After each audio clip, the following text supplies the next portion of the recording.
आपके पास Oppo Reno 8 series का कोई सा भी फ़ोन है तो उसके अंदर फेस लॉक कैसे सेट कर सकते हैं। तो फेस लॉक लगाने के लिए आपको जाना है सेटिंग पे।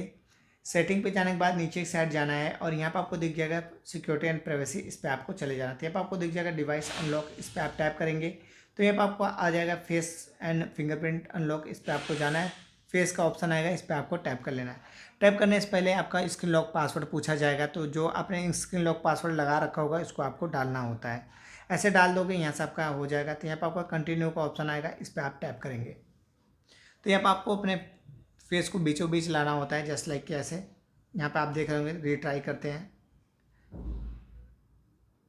तो यहाँ से आपका कंप्लीट हो जाएगा। तो यहाँ पर आपको डन करना है तो यहाँ से आपका सेट हो जाता है। बाकी ये आप लॉक और प्राइवेट सेफ के लिए होता है, इन दोनों की अलग से वीडियो बना रखी है, आपको आई बटन में मिल जाएगी। बाकी यहाँ पर आपको दिख जाएगा ब्राइटने ब्राइटन का स्क्रीन डिम लाइट, इसको आपको इनेबल करना है। Require eyes to be open, इसको भी आपको ऑन करके रखना है। करने के बाद आपको करना है बैक। अब अपने फ़ोन को करना है ऐसे लॉक। अब दोबारा से आप अपने फ़ोन को अनलॉक करोगे, ऑटोमेटिकली आपका फ़ोन अनलॉक हो जाएगा। तो इस तरह से आप अपने फ़ोन में फेस लॉक सेट कर सकते हो। अगर वीडियो अच्छी लगेगी तो लाइक कमेंट शेयर सब्सक्राइब कीजिएगा। मिलता है नेक्स्ट वीडियो, तब तक के लिए बाय बाय।